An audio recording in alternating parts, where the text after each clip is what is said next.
clumsily into his arms. He was pulled forward by her. Their lips met with perfect precision. Instantly, the room fell dead silent. Chloe, you did that on purpose, didn't you? I'm so sorry. I just lost my balance. You lost your balance? You could have fallen anywhere, but you just had to fall into the groom's arms? Adrian, you really think Evelyn's gonna say yes? Trust me, I'll make her. After dating my childhood sweetheart Adrian for 8 years, we were finally getting married. The night before the wedding, however, I accidentally overheard Adrian. Tomorrow, after the fleet picks her up, drive the vintage wedding car straight to the Sterling estate. The Sterling family? Adrian explained in a low voice. Chloe's family company is facing bankruptcy and owes the Sterlings a massive debt. Her parents want to offer her in a marriage to the old Lord Sterling to settle the debt. But how can I just watch her life be ruined? I have no choice but to wrong Evelyn and put her into this debt settlement marriage as a substitute. You can't bear to ruin Chloe? So you're gonna ruin Evelyn instead? Lord Edward is already 90 years old and bedridden. The family is simply following a fortune mystic advisor's guide to arrange an auspicious match with a young girl to ward off misfortune. When he dies in a year or two, I won't mind that Evelyn has been married. I'll still take her. But do you think Evelyn will just obediently exchange vows with an old man in the chapel? Tomorrow I'll have my mother put a sedative in the tea Evelyn drinks. By the time she wakes up, she'll likely already be in the old lord's bridal suite. What's done is done. She won't have a choice. I listened to it all without making a sound, making no fuss and shedding no tears. I simply returned to my room in silence to wait for tomorrow's wedding. By the time Adrian came looking for me again, begging to get back together, I was already 5 months pregnant. Just as you said. What's done is done. You have no choice. The next morning, surrounded by his groomsmen, Adrian came to escort me to the wedding venue. Chloe had tagged along. Seeing me in my wedding dress, Chloe began to cry the moment she walked in. Evelyn, I'm so jealous that you get to marry the man you love. You're so lucky. Not like me. To appease their debt crisis, my parents are going to marry me to a 90-year-old man to cover their debts. But fortunately... She dabbed at her tears and looked pointedly at Adrian. Someone already went with me to the townhouse today and secretly completed a private civil registration. The old lord couldn't marry me now even if he wanted to. I thought being sent away as a substitute bride was already a heavy enough blow. I hadn't expected that Adrian had already signed the legal marriage documents with her. Sophie, my bridesmaid and best friend, had no idea what was really going on. She leaned in and whispered in my ear, "Today's the big day for you and Adrian. What is she doing here? Crying on purpose like this? Is she deliberately trying to jinx you?" I pat Sophie's hand. Today was never going to be my wedding with Adrian anyway. His escort was nothing more than a charade, a way to coax me into the car and carry out his bait-and-switch scheme. Sophie clamored for some traditional bridesmaid games. Adrian, however, frowned. We're on a tight schedule. Let's not waste the time. Just find the bridal shoes. A few of his groomsmen searched the room and quickly found my bridal shoes. But Adrian took the shoes and went straight to Chloe. Evelyn, Chloe sprained her ankle on the way here, and her shoe broke. He crouched in front of Chloe and skillfully swapped out her broken shoe. Chloe grew up sheltered and isn't used to rough shoes. Let her wear your bridal shoes. As he spoke, he took a pair of ordinary flats from the shoe cabinet and placed them in front of me. They're just shoes, he said, looking steadily at me, his smile as gentle as ever. You won't mind, will you? Adrian, those are her bridal shoes! Sophie couldn't stand it. What about them? They're just shoes. Does it really matter what she wears? They aren't just a pair of shoes! Let it go, Sophie. I stopped her. Let her have them. Chloe was the daughter of the major shareholder at the investment bank where Adrian worked. For the past 2 years, Adrian had always used the excuse we can't afford to offend her family, to demand that I constantly compromise for her.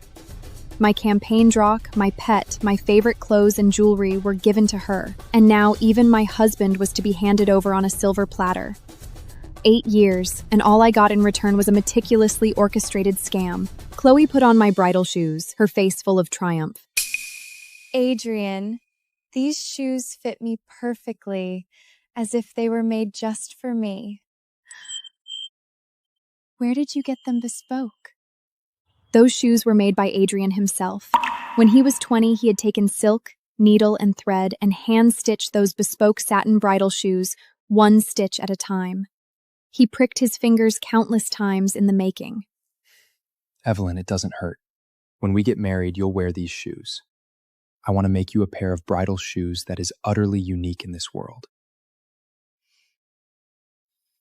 Evelyn, I want to give you the absolute best. The Adrian back then really treated me well. He couldn't bear to see me suffer the slightest grievance and would have given me the world if he could. But ever since Chloe appeared, everything changed. While lost in thought, Adrian had already slipped that shoddy pair of flats onto my feet. The rough material bit into my skin.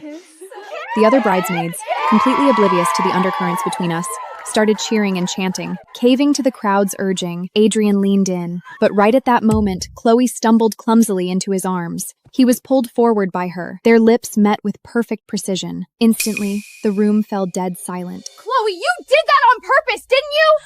I'm so sorry. I just lost my balance. You lost your balance? You could have fallen anywhere, but you just had to fall into the groom's arms? Enough. Stop arguing. Chloe sprained her ankle. Of course she lost her balance. Besides, is it worth getting mad over such a trivial matter? This is not a trivial— Sophie was so angry she was about to curse. But I stopped her. Over the last 2 years, Adrian had dismissed far too many things as trivial. Last year, when Chloe plagiarized the campaign deck I had spent 3 grueling months preparing. Half a year ago, when Chloe insisted on crashing our anniversary dinner at a high-end restaurant, trivial. Last month, when Chloe recklessly fed my pet of 6 years the wrong food and killed it. Trivial. Every time, Adrian told me to look at the big picture and not be petty with Chloe. This time, there truly was need for me to care anymore. During the standoff, Margaret walked in carrying a cup of tea. I've lived long enough to see you all grow up and get married. Come, drink this tea while it's warm to soothe your nerves.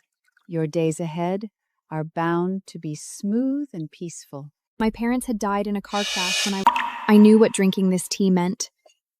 Yet I opened my mouth and swallowed it anyway. It's time for the ceremony. Time to get in the cars. Adrian hoisted me onto his back and walked downstairs, step by step. When we were children, Adrian used to carry me. They no longer belonged to me. As soon as we reached the ground floor, Adrian set me down. Evelyn, I'll only walk you this far. The rest of the way, you're on your own.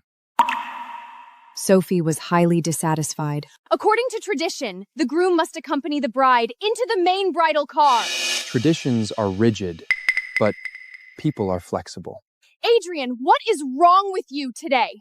Since the moment you walked through that door. Sophie was shaking with anger. Are you out of your mind today?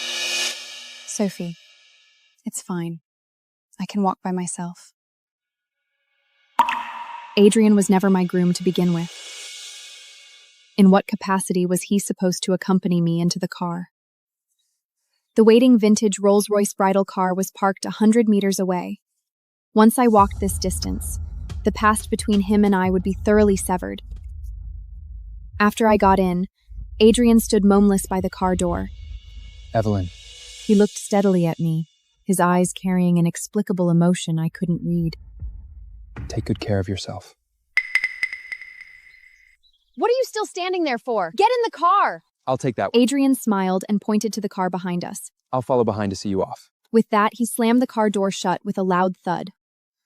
What on earth is going on with Adrian today? Why is he acting so out of character? Sophie frowned, the confusion on her face deepening. Nothing is going on. He just wants to use me as Chloe's substitute and send me off to a debt settlement marriage. Substitute marriage? Before I could answer, Sophie suddenly realized something was wrong. Wait, driver, stop! You're going the wrong way. Why are you heading there? This isn't the way to the church. Turn around!